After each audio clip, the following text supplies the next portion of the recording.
Bienvenue sur le podcast du Boulot Enchanté, l'accompagnement en réalisation personnelle.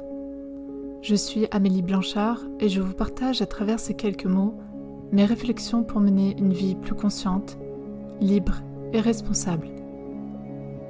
J'ai à cœur que chacun, si tel est son souhait, retrouve la connexion à qui il est, au-delà de ses identités temporaires, et exprime au monde son unicité.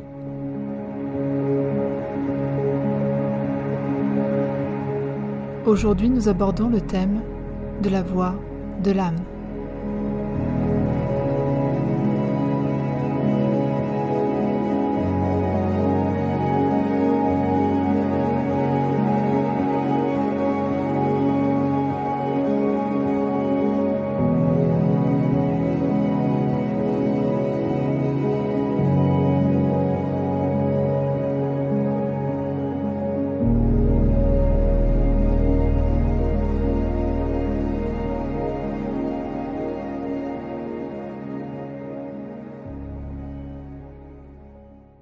Il est une femme à travers l'histoire qui symbolise parfaitement cette connexion retrouvée avec son âme et qui, à partir des voix qu'elle entendait, a tracé son chemin d'accomplissement et sa destinée au service de la France.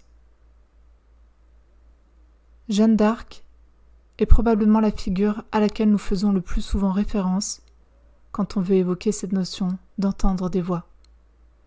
Entre mythe et réalité, comment déterminer si ce qu'elle percevait relevait d'une forme de délire, de miracle ou tout simplement de perceptions extrasensorielles qu'elle a su naturellement développer? Des perceptions accessibles à chacun et qui, à notre époque actuelle, peuvent être ranimées, ravivées et récupérées. Nous pouvons considérer que Jeanne d'Arc a créé un terreau fertile à cela de par sa grande dévotion et sa spiritualité très ancrée en elle. Et quand je parle de spiritualité, j'évoque ce lien intime qu'elle a su développer très jeune dans son cœur, dans sa relation au divin, à une force transcendantale, sans que la religion n'ait à intervenir de quelque manière que ce soit. Car c'est une des clés fondamentales à intégrer dans la quête de retour à soi. Nul intermédiaire n'est nécessaire pour communiquer avec Dieu. Et ce que l'on nomme Dieu est un champ unifié de conscience et non un personnage. Il s'agit d'une réalité éthérée par rapport à notre plan terrestre, une réalité édénique où le vivant est régi par la loi de l'unité et où prospèrent les plus hautes qualités utiles à notre floraison et à notre croissance en tant qu'être. Cette connexion est accessible à chacun dans l'intimité de son temple intérieur, par la porte de son cœur.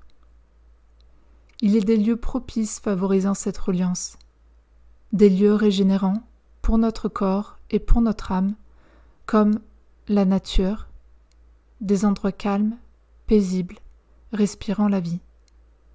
Nulle église n'est plus bénéfique qu'une forêt verdoyante et chantante. Les oiseaux sachant parfaitement harmoniser leur habitat. Ainsi, entrer dans les profondeurs de son être commence par une volonté, celle de vouloir rencontrer cette nature divine et spirituelle qui nous compose.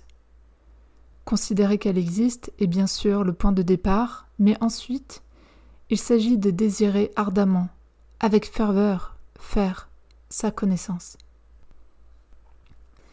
La pratique de la méditation peut être une façon de faire advenir cette rencontre. Dans le calme d'une respiration maîtrisée, lente et constante, d'une attention simple et détendue, portée à notre corps, aux sensations qui le traversent et à sa présence tout simplement. Quand le silence s'installe et le mental ne s'agite plus, d'autres présences peuvent émerger. La création est une autre façon de méditer et ainsi donc d'entrer en lien avec soi. Observez combien ce moment où vous êtes habité par la créativité et ce moment où vous créez dans un élan, sans savoir l'instant d'après ce qu'il y a à faire, est plaisant. Vous êtes le véhicule d'une force supérieure qui passe à votre travers pour ancrer dans la matière ces fréquences subtiles. Le temps semble suspendu et vous éprouvez tout à la fois une sensation de pleine présence à vous-même. La contemplation d'un paysage si beau peut nous faire ressentir pleinement la vie en nous, qui est aussi une manière de nommer notre nature spirituelle. Cette vie, cette force ou présence supérieure est à la fois notre plus haute station d'identité, à savoir notre être dans les dimensions supérieures, tout comme cela peut être cette énergie d'amour et de bienfaisance que nous nommons Dieu, considérant que nous ne faisons qu'un dans les réalités édéniques, peu importe qui est ou ce qu'est cette présence. Elle ne fait pas que se manifester par des sensations corporelles, mais peut aussi s'accéder par un dialogue intérieur. De véritables conversations peuvent s'ouvrir entre notre identité terrestre et cette identité sur d'autres plans. En vérité, il s'agit de nous, mais du point de vue de notre incarnation, cela donne l'impression que notre moi présent sur Terre, avec sa personnalité propre, dialogue avec une voix venue d'ailleurs. Une voix de sagesse, qui indique avec maturité et hauteur les décisions justes à prendre, ou encore qui interroge pour élargir notre champ de vision, notre perception de la réalité, et nous permet par ces questionnements de dépasser certains obstacles. Cette voix peut se traduire sous forme d'idées, d'inspiration, d'envie. C'est un chuchotement subtil qui ne se formalisera pas forcément par de longues conversations, mais par une forme de créativité qui amènera à nous des perspectives inédites. Tantôt il s'agira de prendre soin de soi, de s'accorder du temps et de l'attention. Quand d'autres, il s'agira de répondre à nos besoins physiologiques, psychiques et même spirituels. Ces derniers sont probablement les plus délaissés, puisqu'ils correspondent aux besoins existentiels d'accomplissement. Et combien s'accordent à ce point leur âme pour honorer ses aspirations. Les hauts desseins de notre âme ne sont pas nécessairement de grands accomplissements tels que libérer la France des Anglais. Il peut s'agir de réalisations plus modestes, mais du point de vue de notre âme, cela représentera quelque chose de grand. Probablement ce qu'elle aura de plus challengeant à manifester dans cette vie, ce qui lui apportera en contrepartie le sentiment profond d'avoir fait son œuvre et donc une satisfaction inégalée. Chaque chemin et chaque âme aura son lot d'obstacles, de défis et d'apprentissages à intégrer. Ce sera à la hauteur des compétences qu'elle doit acquérir pour mener sa mission à bien et dans l'intégrité. Pourquoi l'intégrité est-elle si indispensable ?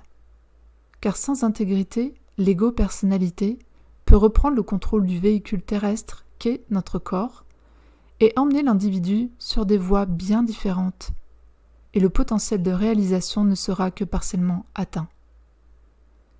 Ou nous servons l'âme, le divin en nous, notre conscience supérieure, ou bien nous servons l'ego-personnalité, le mental inférieur. Nous ne pouvons servir deux maîtres à la fois. Ainsi, l'intégrité est la garante de l'unité en nous et de l'accomplissement de notre plan d'incarnation, suivant les désirs et souhaits profonds de notre identité supérieure, reliés au monde céleste. Bien souvent, nous pouvons distinguer ces voies.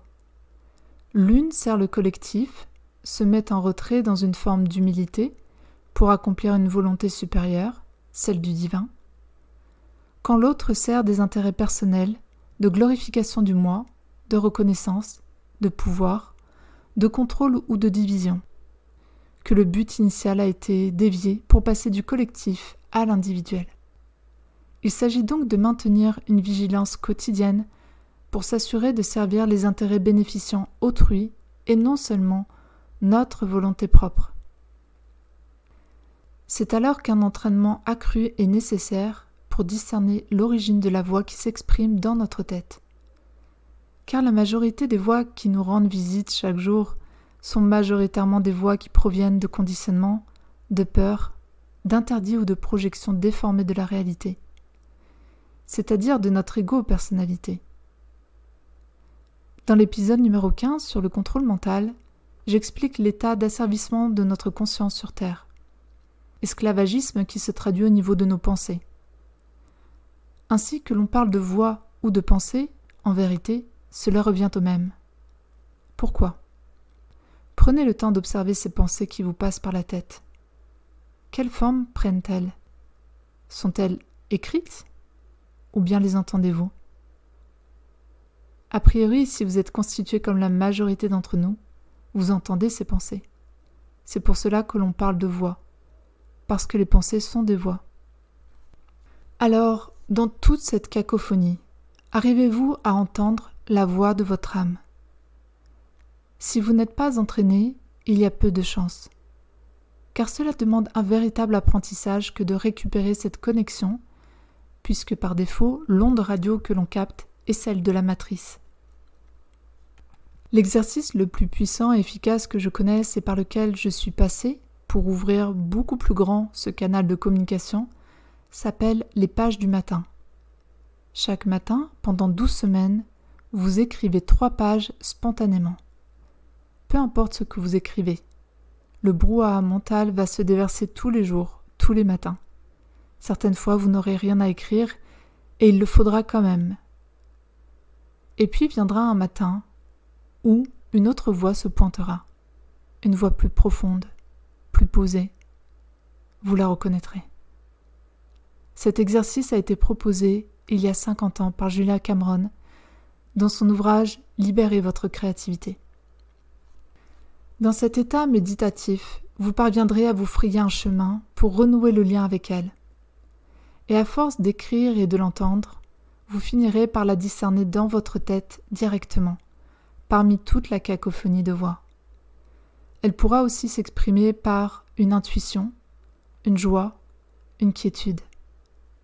En fait, différentes sensations corporelles se manifesteront en même temps. En parallèle de cela, il est d'une absolue nécessité de guérir vos blessures d'âme, vos blessures psychiques, et nous en avons tous. Car une blessure psychique est une porte d'entrée à des voies biaisant la réalité. Elle s'exprime à partir de la douleur, de la souffrance, de la peur, de la colère. Elles ne sont pas neutres et posent un filtre déformant sur ce que nous vivons. Là où la blessure s'exprime, il y a une déconnexion avec notre âme.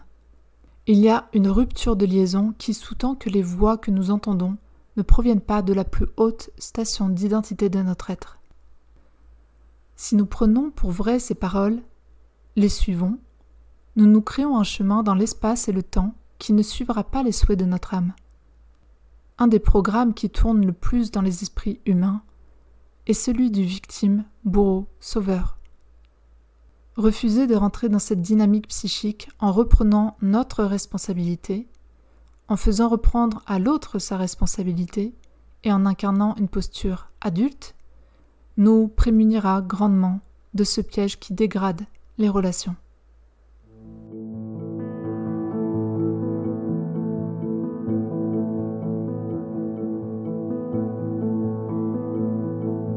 Suivre la voie de son âme est le plus grand et beau cadeau qu'un être puisse se faire. C'est se relier à qui il est réellement, à ce qui lui permettra d'évoluer dans cette vie de façon optimum, c'est-à-dire accéder aux leçons de sagesse les plus profondes qu'il est possible, tout en œuvrant à l'avancée de l'humanité et de cette planète. Seul le moment présent permet d'accéder à ce murmure divin. Des paroles qui permettent d'œuvrer dans l'instant, non celles du passé, non celles du futur. C'est dans l'ici et maintenant qu'un être humain sur Terre, relié à son esprit dans les terres, révèle toute la quintessence de sa nature véritable.